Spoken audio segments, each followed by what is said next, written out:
बहनों भाइयों नमस्कार, जय माता की। अपनी बात प्रारंभ करूं उससे पहले एक गीतकार की कुछ पंक्तियां आपको सुना दूं। आपने सुना जरूर होगा। जब जीरो दिया मेरे भारत ने दुनिया को तब गिनती आई, तारों की भाषा भारत ने दुनिया को पहले सिखलाई। देता न दशमलव भारत तो फिर चांद पे जाना मुश्किल था। धरती और चांद की दूरी का अंदाजा लगाना मुश्किल था। सभ्यता जहां पहले आई, पहले जन्मी थी जहां पे कला। अपना भारत वो भारत है जिसके पीछे संसार चला।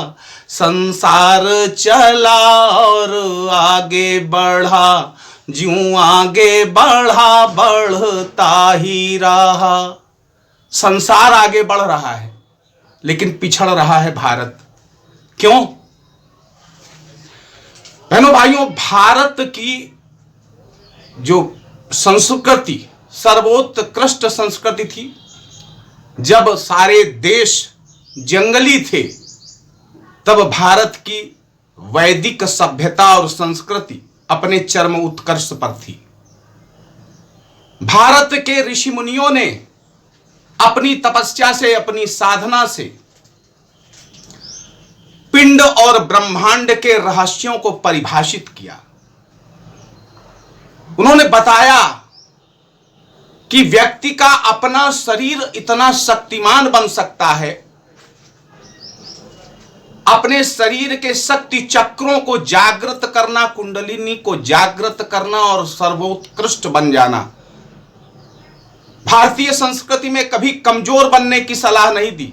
हमारे ऋषि मुनियों ने कभी कमजोर बनना स्वीकार नहीं किया। उन्होंने अपने आप को शक्तिमान बनाना चाहा। वर्ष के 4 त्योहार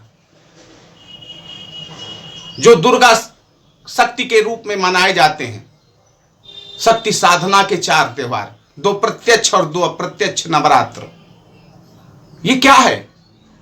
क्योंकि शक्तिमान इस पृथ्वी पर वही जी सकता है सम्मान से जो शक्तिमान है। वीर भोग्या वसुंधरा। लेकिन क्या हुआ? यहां की सभ्यता और संस्कृति को सीख करके विदेशों में आविष्कार करके उसको जान करके अपना नाम प्रकाशित कर दिया। हम कमजोर, असहाय, दरिद्र बनकर के दूसरे के सामने मुंह ताके खड़े रहते हैं। दुर्भाग्य है भारत का। और वो इस वजह से क्योंकि उन ऋषि मुनियों के जो उत्तराधिकारी थे वो निकम्मे थे। बाप कितना भी अरबपति खरबपति हो, बेटा निकम्मा होकर के दूसरे का मुंह ताके तो ये दुर्भाग्य नहीं कहा जाएगा तो क्या कहा जाएगा? बहनों भाई, हमारे यहां बुजुर्गों की पुस्तकें, उनके साहित्य को उनके बेटे और बहुओं ने कबाड़ में बेच दिया 5 रुपए किलो में। जिस ज्ञान को पा करके वो शक्तिमान बन सकते थे, दूसरों की मदद कर सकते थे, वो दीनहीन अपाहिज बन करके दूसरों का मुंह ताकते हैं। बहनों भाइयों, मेरे बताने का उद्देश्य सिर्फ इतना है कि आप भारतीय संस्कृति के पुराने रूप को पहचानिए, उत्तराधिकारी बनिए, सही उत्तराधिकारी बनिए। धर्म और अध्यात्म पर आइए, यहां के वैदिक संस्कृति को अपनाइए और देखिए उसमें कितनी शक्तियां भरी हुई हैं। कोई व्यक्ति कमजोर नहीं है, केवल अपने आप को जागृत कर ले। वो का चुप साधी रहू बलवाना, यही तो जामवंत ने याद दिलाया था हनुमान जी को कि तुम तो बलवान हो, ऊर्जा के स्रोत हो, फिर चुप क्यों बैठे हो? और ये सबके अंदर है। अपनी शक्तियों को जागृत करना ये सबका अधिकार है। बहनों भाइयों, हम जो भी बोलते हैं, वैदिक संस्कृति से है ये, हम जो भी बोलते हैं वो मंत्रों के रूप में बोलते हैं। एक रहस्य जो आपको ना मालूम हो, मैं बता दूं, सनातन वर्णमाला का प्रत्येक अक्षर एक बीज मंत्र है।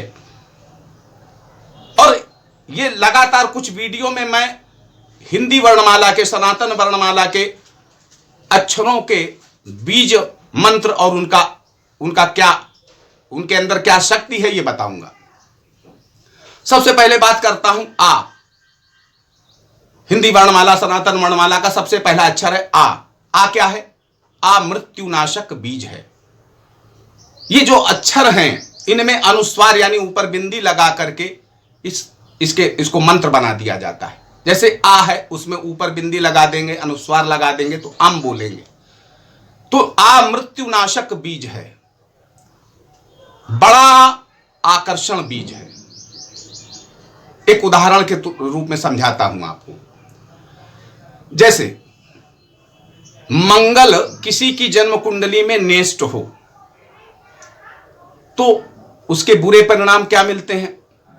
या तो कोई बड़ी रक्त विकार से संबंधित बीमारी हो जाती है, कोई बड़ा रोग हो जाता है, या व्यक्ति क्रोध और उन्माद में आत्महत्या कर लेता है, या क्रोध उन्माद में हिंसक बनकर के दूसरों की हत्या करता है।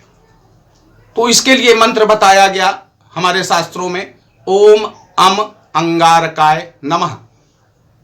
अब आ के ऊपर बिंदी लगा करके इस बीज मंत्र को लगाया गया, यानी ये बीज मंत्र लगा देने से मंगल का जो प्रभाव है वो मृत्यु नाशक हो जाएगा, यानी मृत्यु नहीं होगी, मृत्यु का नाश करने वाला हो जाएगा।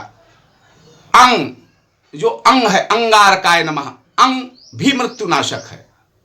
तो मंगल का मंत्र ये स्वीकार किया गया, ओम अम अंगारकाय नमः।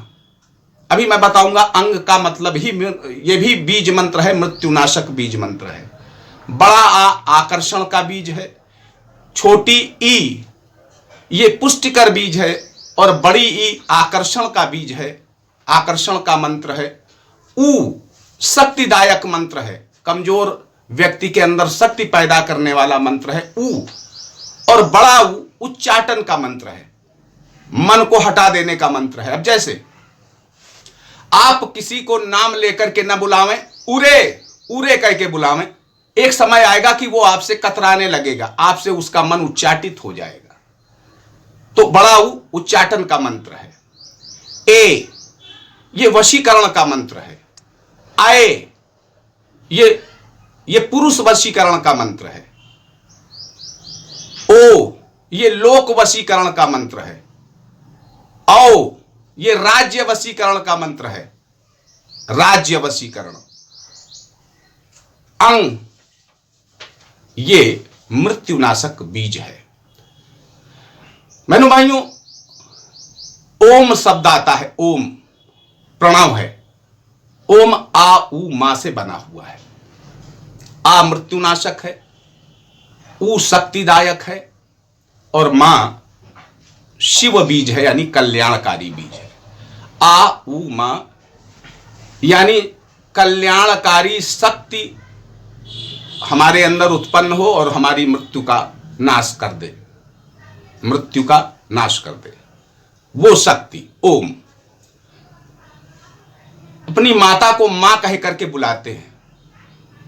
मां मैंने बताया ये बीज है कल्याणकारी बीज, कल्याणकारी मंत्र। इसीलिए मां को मां कहा जाता है, क्योंकि मां हमेशा कल्याणकारी होती है। एक शब्द है, भगवान का ही नाम है, राम। रा आ मां, रा अग्नि बीज है, आ मृत्युनाशक बीज है, और मां कल्याणकारी बीज है। यानी कल्याणकारी शक्ति अंदर पैदा होकर के मृत्यु को नष्ट कर दे, अग्नि से भस्मीभूत कर दे, उस शक्ति को राम कहते हैं। रामचरितमानस की हर चौपाई में रा और मां जरूर मिलता है, क्योंकि ये हमारे कषाय और कलुषों को अग्नि से भस्मीभूत कर देता है और हमें मृत्यु से विजित कर देता है, मृत्यु से विजय दिला करके परमात्मा की शरण में आ लेता है।